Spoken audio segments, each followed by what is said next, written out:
Greetings and welcome. Welcome to Connect Africa. Today is a special program as we are here joined by Her Excellency Dr. Arikana Chihombori-Quao to talk about the project of going home to Burkina Faso, which is launched by one of the organizations that she founded, which is the African Diaspora Development Institute, which is working, something by African descendants to Africa. So first of all, I mean, she does not need any introduction, but I would do just a few lines.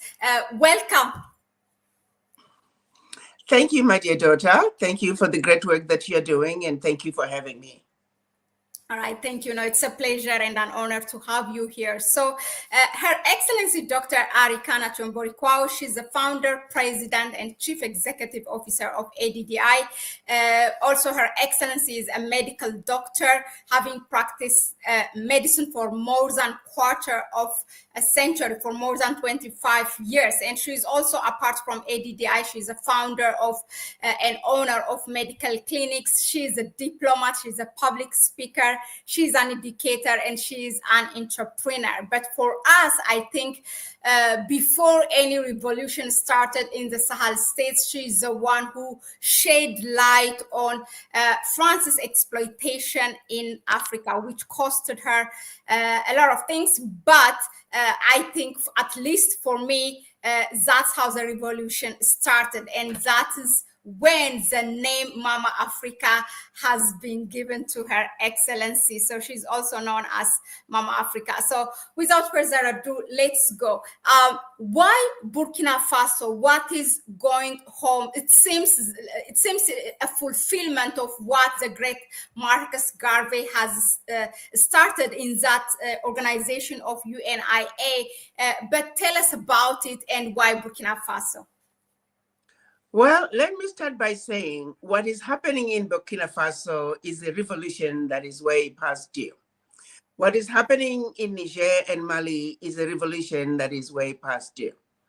So why Burkina Faso? It is an obvious place that I think for him to have invited us to come to Burkina Faso and receive citizenships, it is just fitting, and it is the right country with the right leadership at this time.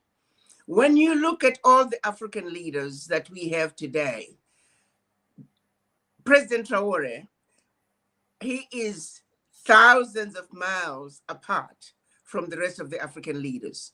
He is fearless.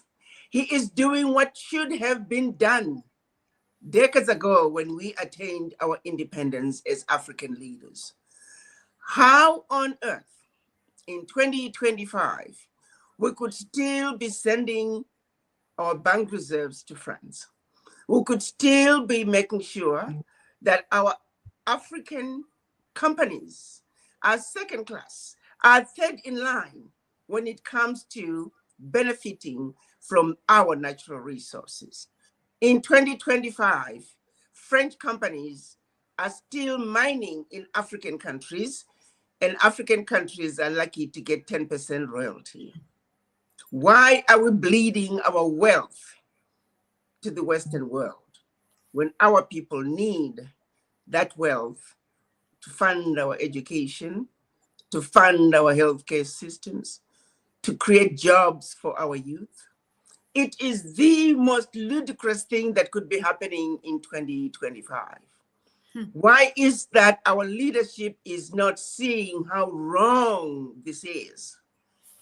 President Traore, along with the president of Burkina Faso, of Mali and Niger, they have stood up and said enough is enough.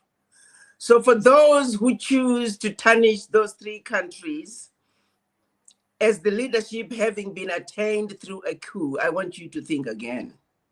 The coups that took place in those three countries, do not compare them with what was orchestrated by France and other Western countries in the past.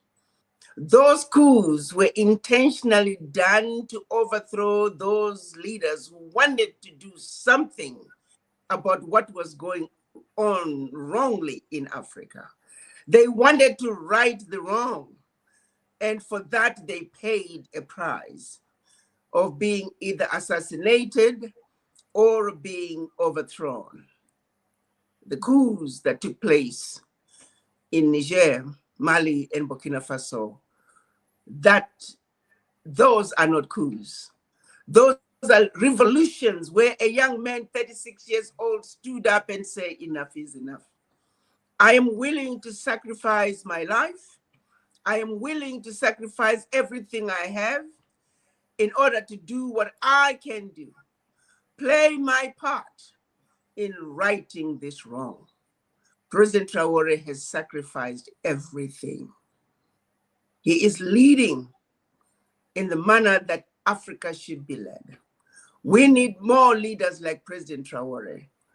So when you ask me why Burkina Faso, is for the obvious reason. Last year, I took a group of 150 diaspora to Burkina Faso. We started with over double that number. But many were told, do not go to Burkina Faso, it's a war-torn country. Yeah. Many were told Burkina Faso was a dangerous place to be. But we knew better. Nobody tells the Western world not to go to their countries of origin. There are many atrocities being committed in those countries, but nobody's telling people not to go there. We also felt, therefore, no one should tell us not to go to any African country, particularly Burkina Faso, Niger, and Mali. They have been painted with such a horrible brush. We needed to go to Burkina Faso and let the people know that what you are being told is false. Couldn't be anywhere near closer to the truth. But we know those are the games that are played in order to keep our economies where they want them to be. They, and by they, I mean those who don't look like you and I, they're going to Burkina Faso in masses. They're doing business in Burkina Faso. But they don't want those who look like you and I to also go to Africa and benefit from what is our inheritance. So no, the question should not be why Burkina Faso. The question should be why not Burkina Faso? Because in Burkina Faso, the revolution that's going to change Africa, that is the epicenter of that revolution.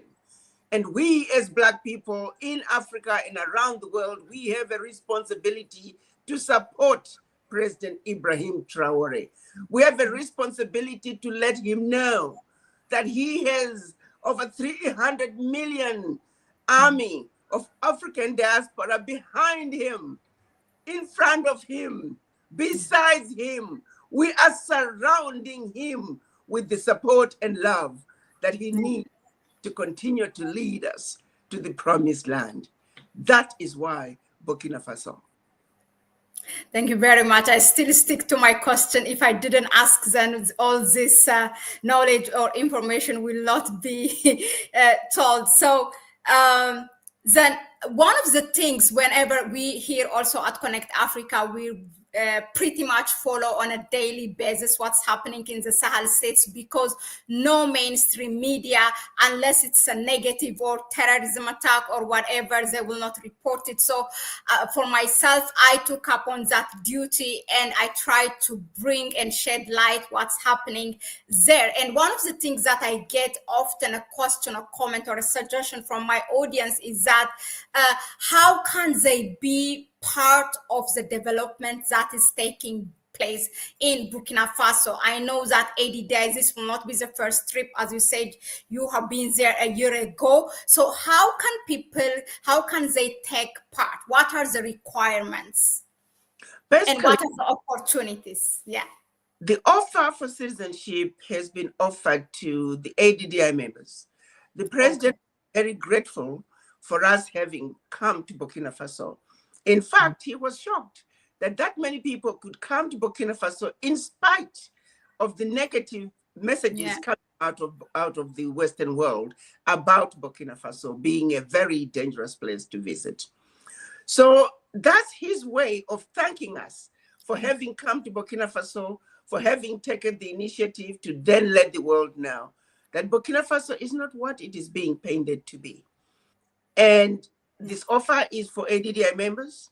And basically, we are asking for a government-issued ID if you are a member of ADDI.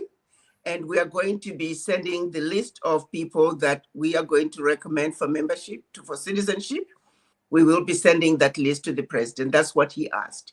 He asked me to provide a list of ADDI members who he would like to give citizenship to. And that's all we're doing, collecting the names and coming up with a list that we will submit to the president. In terms of entrepreneurship, if people, for example, want to, sometimes they ask if they can buy a share or how they can set up a business. You have been there a year ago. So what's your advice, and how can people be also a member of ADDI for that specific citizenship thing, but also in terms of business? In terms of becoming an ADDI member, you just go to ouraddi.org. That's ouraddi.org. Our ADDI. Yeah. You can read the website. I just put it here on the chat section. Okay. All right. Thank you. And then in terms of people who are interested in knowing more about doing business in Burkina Faso, we have actually a group of people who went to Burkina Faso last year, and I had encouraged all of them to now organize. My job is to open the doors, but I make sure all the members, it is your responsibility now to organize. I have taken you home to Burkina Faso. Now you all need to organize yourselves and figure out what you want to do. When we were in Burkina Faso, the president opened the entire country to us. We spent time at the Ministry of Foreign Affairs, where different ministries came. They presented to us the opportunities within their ministries. And a couple of ministers, we had to just go to their ministries. And again, they received us well, and they did presentations about the opportunities within their sectors. I have to be very honest with you. I've seen many presentations of opportunities in various African countries. I've never seen presentations that were as well organized and well presented like the ones we had in Burkina Faso. It was so easy to appreciate and understand what was there. Many concessions that they're giving if you want to do business.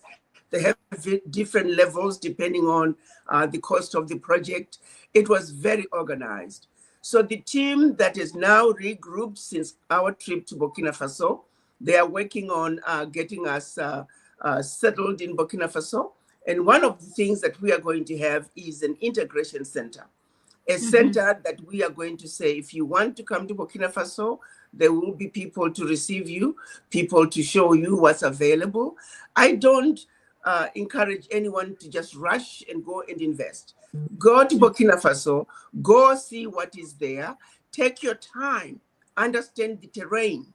And then as time goes on with more and more diaspora going to Burkina Faso, you now develop your community. You begin to understand the terrain, and you begin to have relationships with the government. The government is very open to us, very receptive to us, and the ministers have been given instructions to assist ADDI members in any way possible. So the doors are open, and it is up now for us to walk the talk.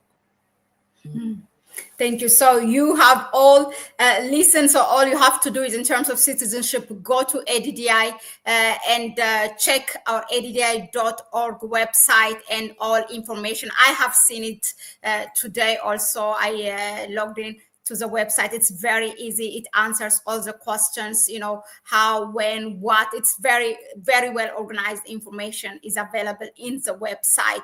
In terms of business, as you said, people can go and see for themselves. Was there a similar response, just out of curiosity, from Mali and Niger, or similar invitation, can I say? Yes. Did you try to approach them? We have an open invitation to both countries. Mali in particular, they have an event in Timbuktu. I'm just waiting on a date.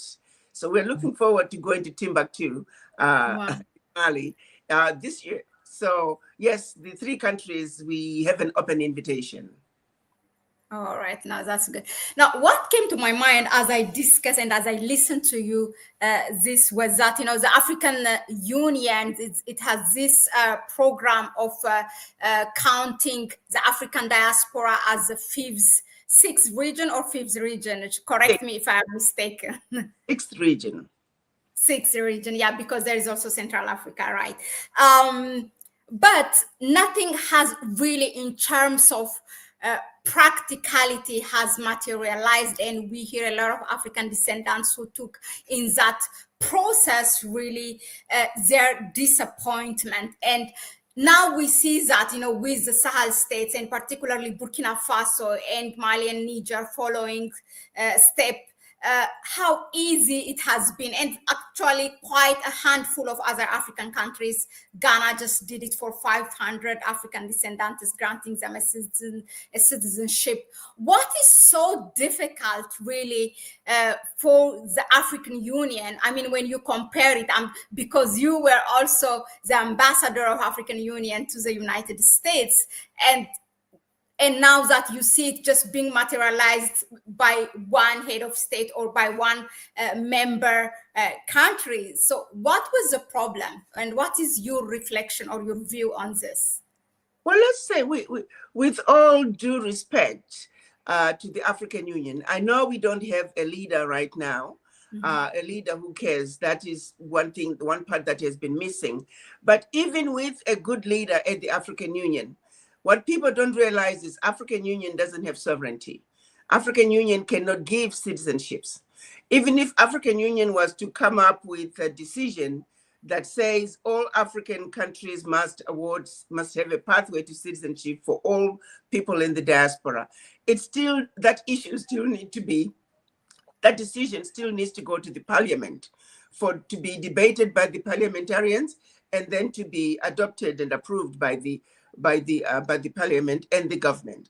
Wherein lies the problem in my own research, because I was one of those who was thinking, oh yeah, this can be done. Yes, no, there's no reason, But when you begin to talk to the individual parliamentarians, you begin to realize that a lot of them, they just have no understanding of who African diaspora are. I was talking to one minister in Ghana, that was a few years back. When we were talking about the African diaspora, his idea of an African diaspora was some dentist who lived in Ghana 15 years earlier, who is now late. Oh yeah, the last diaspora we had in Ghana. And I'm thinking, Ghana's full of diaspora. But his understanding of who the diaspora are was so warped. He had no clue. But bless his heart, this was several administrations back. And then when you talk to even some of the parliamentarians, and well, Ambassador, we don't want all this diaspora coming here. We're going to be flooded with a lot of them. Are there a lot of criminals? They have some of the craziest, wildest ideas about who diaspora are. Their idea of diaspora is people who are going to come in and bring money. And they think it's only their own people born in their country who now live outside, and they'll be coming back. All they talk about is getting their money, how they can come in and bring remittances. It's the lack of understanding and appreciation of what role the sixth region really can play if it is well organized, well orchestrated, and well supported. My hope is the African Union, with the new leadership, can be leadership that truly understands the important role of the sixth region and the African diaspora, both descendants of the formerly enslaved and continental Africans who were born in Africa now living outside. A well-organized, well-orchestrated, well-supported program emanating from the African Union is a program that can be very transformational for the African continent. But getting the leadership that gets it, getting the leadership that understands that we need to repatriate the brain drain that started over 400 years ago. A system, a program must be put in place. So needless to say, I'm looking forward to a Pan-African leader taking over the African. I do hope that the African heads of states will appoint a well-known, proven, staunch, unwavering Pan-Africanist to be the next African Union chair, because that is what we need. What we need is leadership from the African Union to organize the African diaspora. And yes, citizenship is an important issue, but more importantly, support and approval and organization that is led through the African Union Commission is what it's going to take to bring back, to repatriate these amazing brains, expertise that Africa needs that's just sitting in the diaspora. And we are not taking the initiative to organize them and making sure that they participate in building the Africa that we want. I can tell you from experience, from talking to many of them, they're ready, they're willing, and they're able to participate in the building of our Africa. Thank you, Dr. Arikana, for that. You know, in my mind, and in most of Pan-African mind, this what is for our heads of state or for any African leader not to act the way that what Captain Ibrahim Traore is leading his country, or General Abdurrahman Tihiani, or Colonel Asim Goita, is because of the imperialists that, they will be removed from their power, or as you said once, I think, I may paraphrase it, they are boxed, consistently by the imperialists, our heads of states. Now, is it true now, even now, and is it true that there is really nothing that they can do to lift and work for Africa apart from just conforming to exploitation? Is it a fear, or what does stops them from being the way from what the way Ibrahim Traore is leading his country? The fear is real. When I went to Washington, like I tell most of my people, that I didn't plan to stay. I just felt, okay, I'll go hang around for a little bit, but I didn't think I would make a difference. But then when I began to see the fear among some ambassadors to speak out, because if they did, they may be called back home. The US government only has to complain, oh, your ambassador is being uncooperative, and next thing you know, the ambassador is shipped out. The fear from the ministers when I would attend meetings in Africa, on the continent, the ministers were afraid, or sometimes it's almost as if you put us Black people in front of a white man, suddenly we start begging. Oh, US government, can you help us with this? Oh, this government, can you help us with this? Things that we can do as African countries. But the begging mentality was quite disgusting. So yes, on one end, there are some governments, leadership, that is Pan-African enough that the ambassadors can speak, that the ministers can speak, but then you run into some other governments that make it very difficult for the people that have been appointed to represent the people. They're not free to speak because there will be consequences. Consequences within their government, but also consequences from the outside world. I know of leadership that was threatened on many occasions. If you don't do this and if you don't do that, this is what's going to happen to your country. At the United Nations, if you don't vote with this country on this issue, if you don't vote with this Western country on this issue, there will be consequences in your country. So the fear is real. The question then becomes, do we have leaders like Traore who say, I'm sorry, my daughter, I almost said something that you wouldn't want me to say. But anyway, they said, who basically stand up and say, enough is enough, get out. There is no discussion. Do we have enough of our own populace that are willing to support the heads of states should they take that position and support and defend the president like the citizens of Burkina Faso have done? If you recall, when the 2 years was up and His Excellency Ibrahim Traore was supposed to step down, it is the youth of Burkina Faso who stood up. They went to the streets, they demonstrated, a first in the African history, where the citizens are saying, you cannot leave.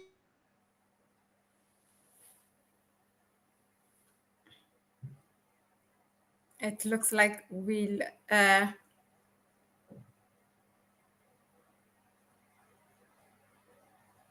Are you there, Your Excellency?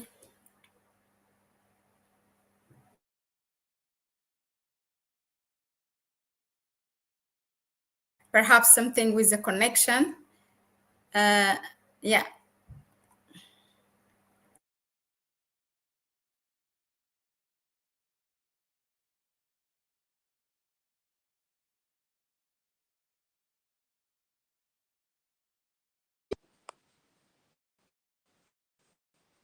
Okay.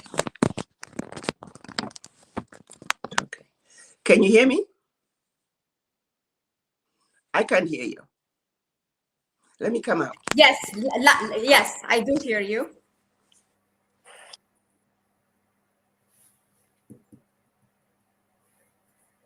I hope she will come back.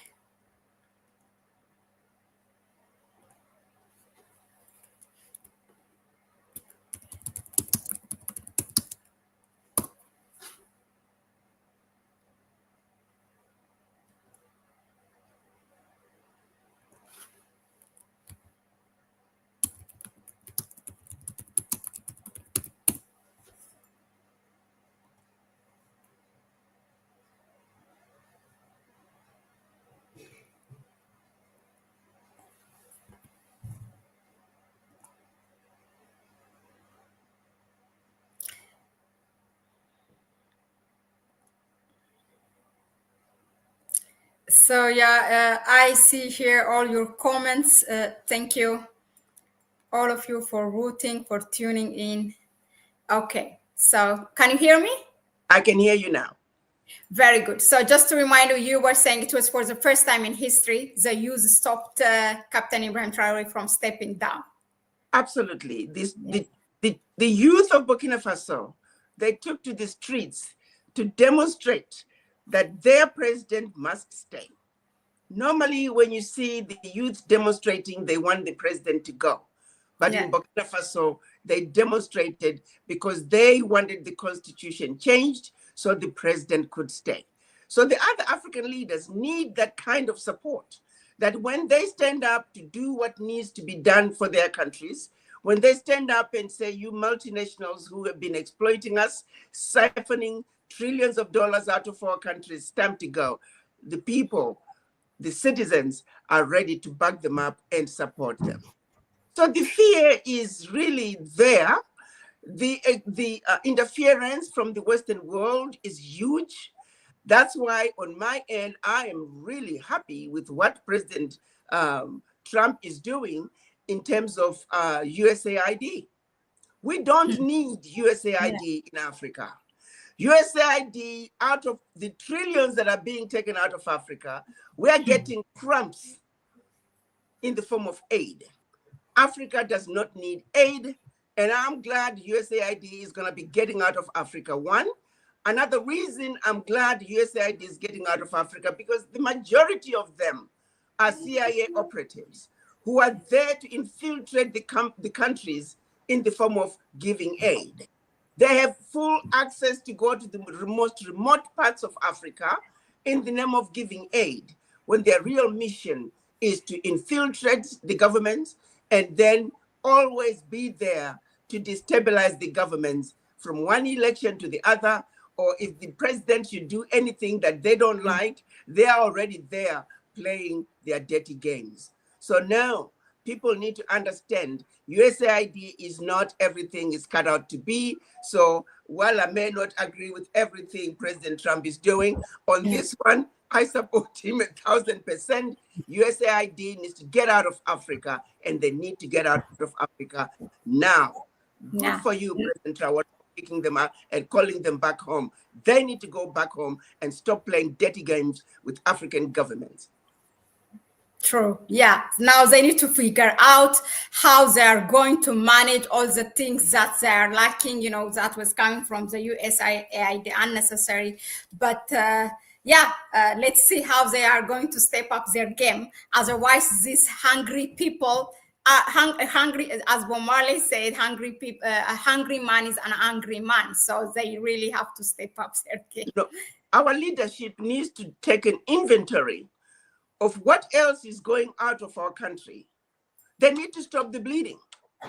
What USAID is bringing to Africa in the form of aid is peanuts compared to what is being taken out of the country. So our leadership needs to regroup, take this opportunity to reassess what is really going on. The money is there.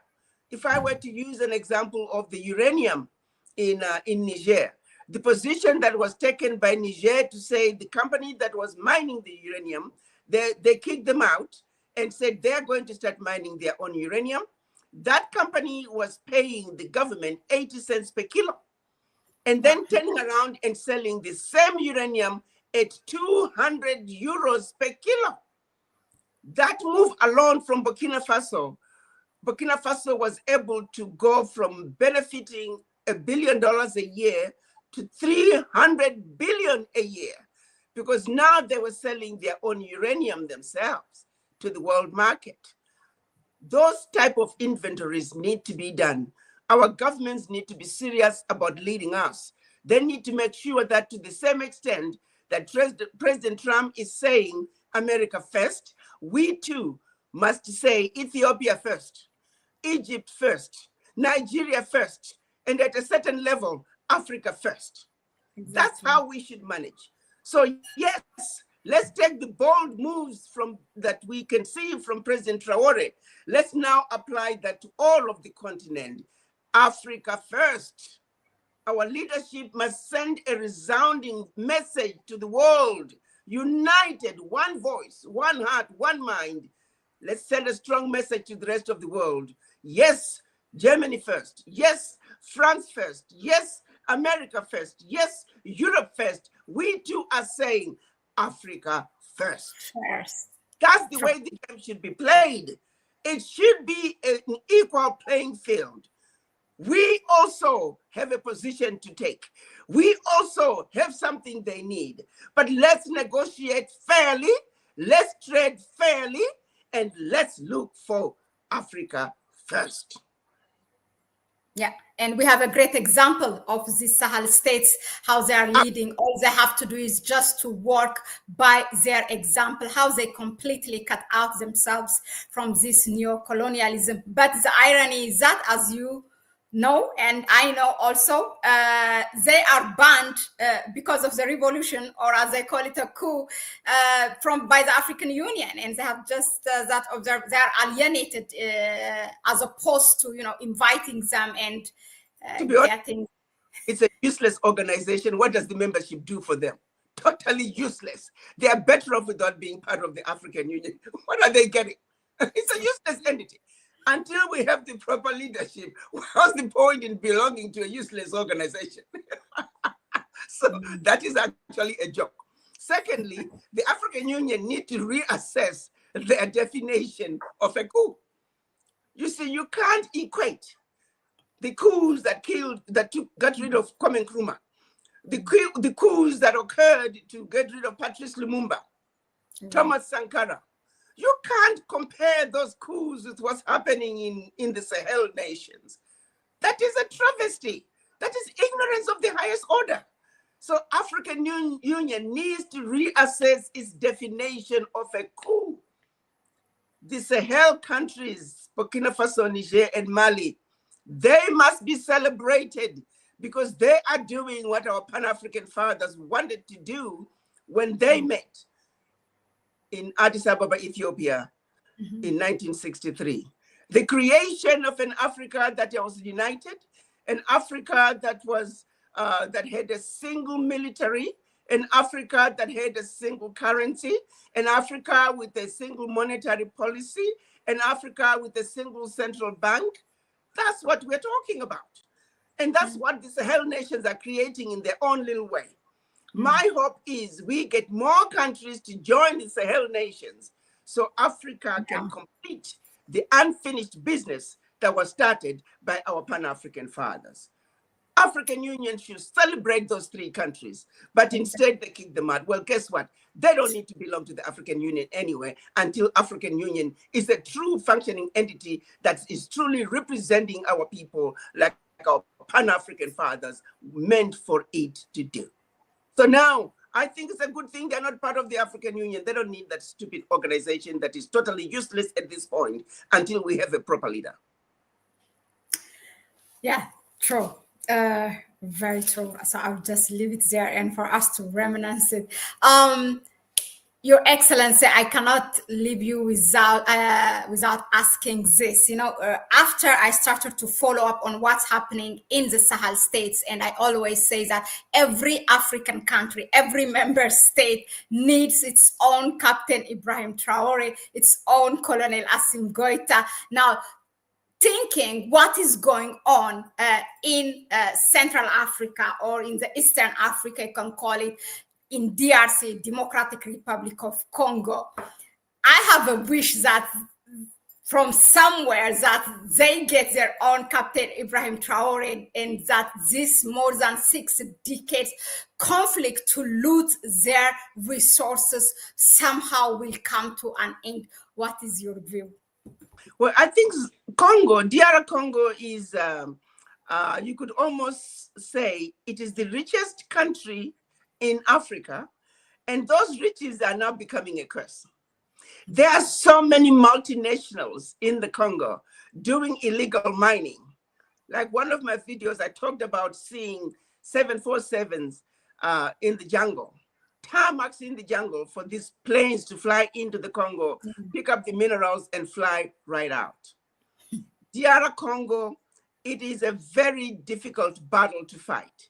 First, you have the battle that you are aware of, and then there's the battle with the multinationals. I remember a meeting that I attended before the elections in DRC, and the conversations was going on about, well, this is going to be a very expensive election. We don't know what we're going to do in terms of security, and this was in Washington, and everybody's talking around the issue. I was just the ambassador, and it was not my place to speak.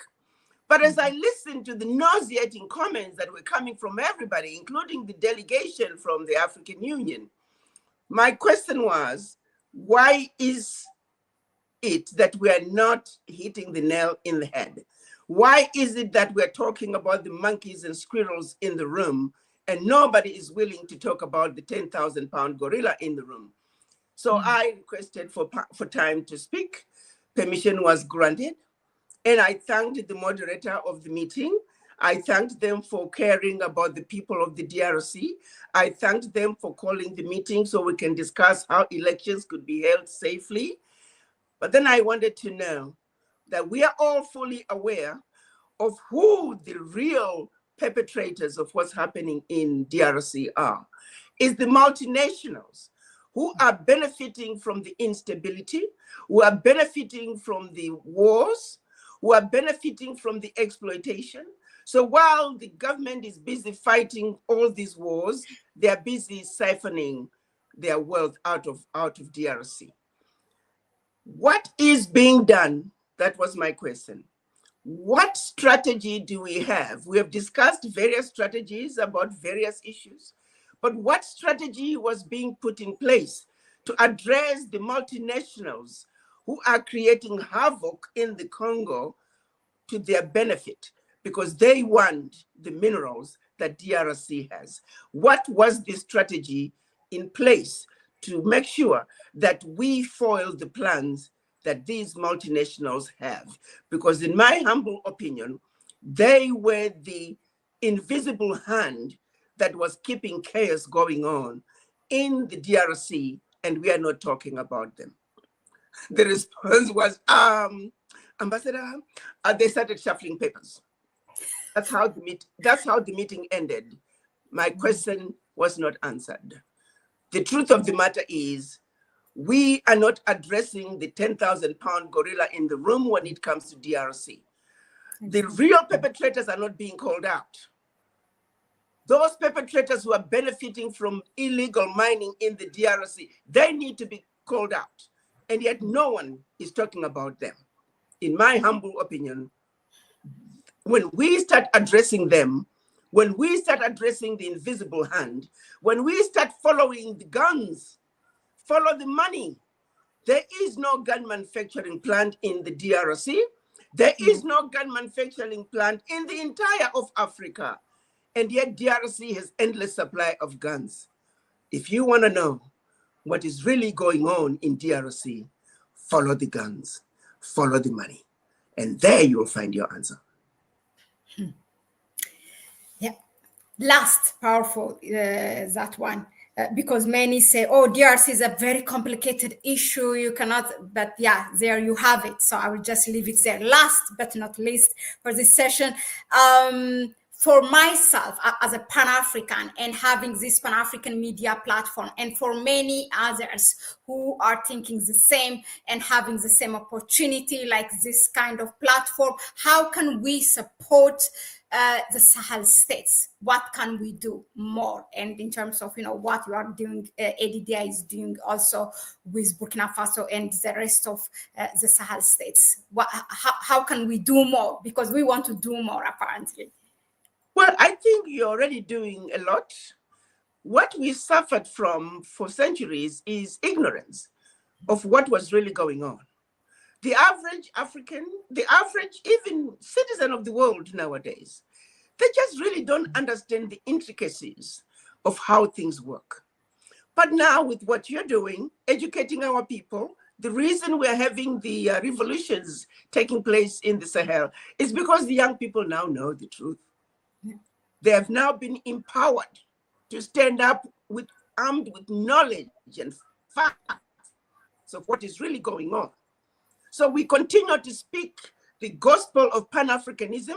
We continue to reach the people, to dig deep in their hearts, to understand what is really going on, to understand and take responsibility and ownership of Africa's problems, and make a commitment, just like our ancestors did, to say, I will do my part to pave the way so my children, grandchildren, and generations to come can start at a different place.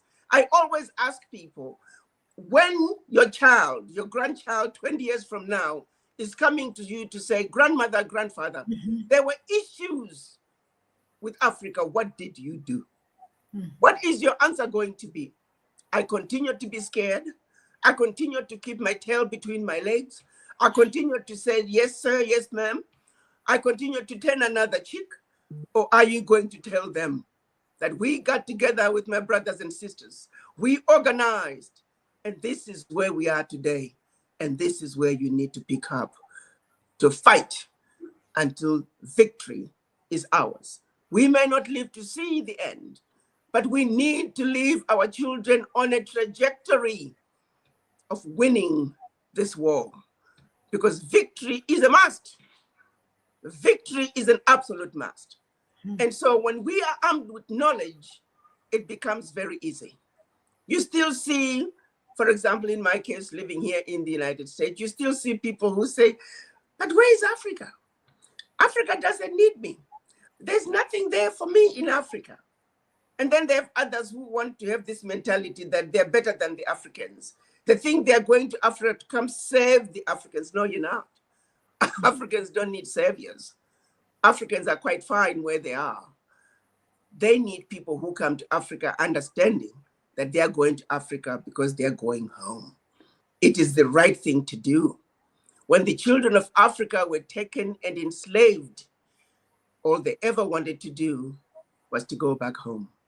And you, as a descendant of the formerly enslaved, you have a responsibility to complete that journey for them.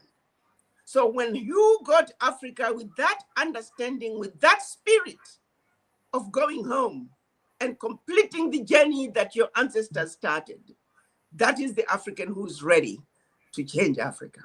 Not an Africa who thinks I'm going to Africa and I'll come back with a bag of money. No, there's more to life than money. It's about coming back home. And that is the journey that President Traore is asking us to partake. To come home, you don't have to go to Burkina Faso to live. You don't have to go and stay. You don't have to even invest. President Traore is saying, thank you, ADDI, for coming to Burkina Faso. He proclaimed that all of us who went to Burkina Faso, we were now the ambassadors for Burkina Faso. What we are doing, mobilizing and accepting his offer is what we are doing as those ambassadors that he asked us to be.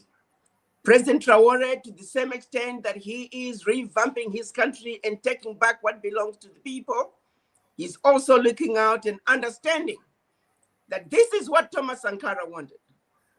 What Thomas Sankara stood for is calling for the children of Africa to unite and speak with one voice. Our strength is in our unity. He understands that. As Burkina Faso alone on its own, he knows he can only go so far. He needs his brothers and sisters. So he is spreading his tentacles, reaching out to the children of Africa in the diaspora. We have an opportunity here, and we hope that our children of Africa in the diaspora will answer the call. It's a clarion call. All you have to do is believe in what we can accomplish when we come together and speak with one voice. My message to those who are going to be going to Burkina Faso is that go to Burkina Faso with an open mind. No, forget everything you have ever been told, not only about Burkina Faso, but about all of Africa, because it is a lie. You are going to find an amazing country, an amazing continent that's going to transform you into a whole different person that you have ever even thought that you are. So I'm calling on all African diaspora to plan to go to Burkina Faso with an open mind. Let's go and accept what is being offered to us by His Excellency, our very own son, Captain Ibrahim Traore. Let's go home. Let's go home. I hope I will join that train or I'll join that ship. I definitely do my part because I really want to go to Burkina Faso. Thank you very much, Mama Africa. Really, it's such a respect, such an honor, such a pleasure to have you here. So thank you so much for sparing your time and to give us, to shed light on all that I have asked and which you have answered in a great manner. Thank you. Thank you, my dear daughter. Keep up the good work. A luta continua. Luta continua. Thank you. Bye. Yeah.